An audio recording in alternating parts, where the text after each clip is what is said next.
The Dating Show, brought to you by olderdatingonline.com.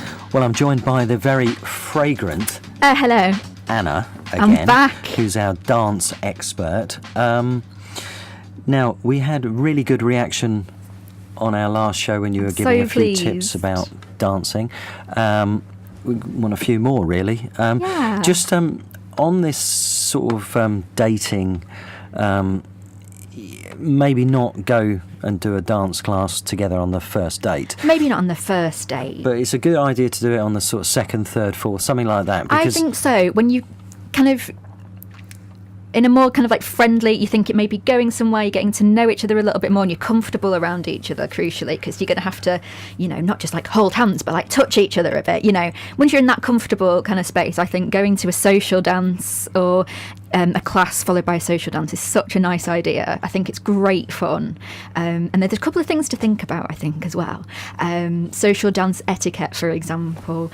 It absolutely the done thing and completely usual to dance with lots of different people, for example, at a social dance. So don't expect to just keep your one partner to yourself. Don't get jealous and don't, pistols at dawn, excuse me, sir, you've cut in on my dance.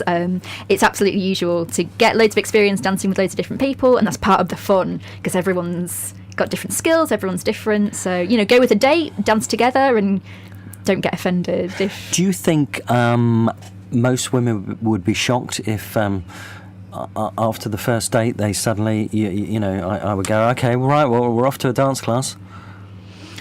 I think after the first day, once you know that you've got loads in common, I think it's a really nice idea and quite a surprising date, but in a good way. I think it should. A lot of guys maybe are a bit hesitant, anything to do with dance, so if you showed the initiative.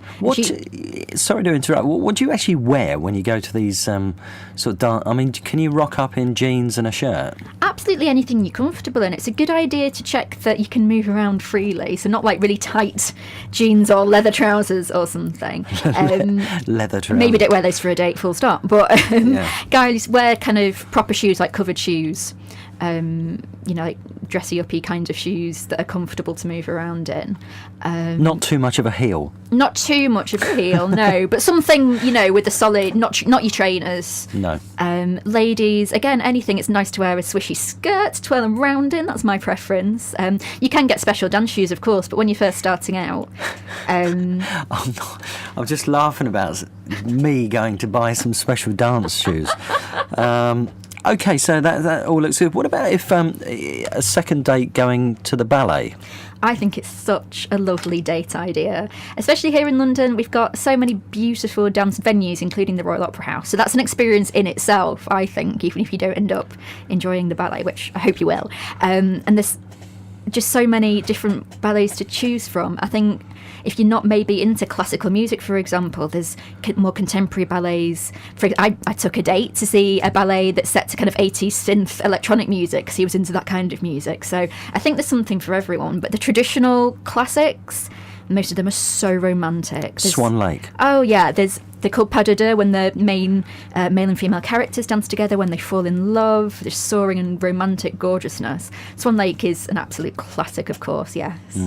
Is it expensive to go to the ballet? It doesn't have to be. Going to the ballet can cost less than it costs going to the cinema in central London. I'm not joking. You Really? can get tickets starting from about 12 quid. Okay. I mean, of course, you can spend what you like. You can spend hundreds on posh seats, but you do not have to. What do you wear when you go to the ballet? Do you have to go smart? Again, another kind of misconception. You can wear what you like. You could wear a ball gown if you so desired, but sometimes I go... me in a ball gown? Yeah, if you like, Levy. Absolutely. Sometimes I go straight after ballet class, so I'm there in kind of, looking a bit like a PE teacher in my jogging bottoms, or, you can put a frock on. It's completely up to you. So it's quite relaxed? Oh, I guess definitely, yeah. Okay. Well, that gives us a couple of options for people on a second or third date to look at. What was that word you mentioned to me before? The word I mentioned was heteronormative. Now, when we were chatting last time, we kind of assumed a very heteronormative position. We were assuming a man's going out with a woman, a man wants to dance leader, the lady wants to dance follower. And normally in dance, that is kind of assumed, but it absolutely doesn't have to be that way. If that doesn't describe you and your relationship, you still are welcome and can find a place for you at dance class.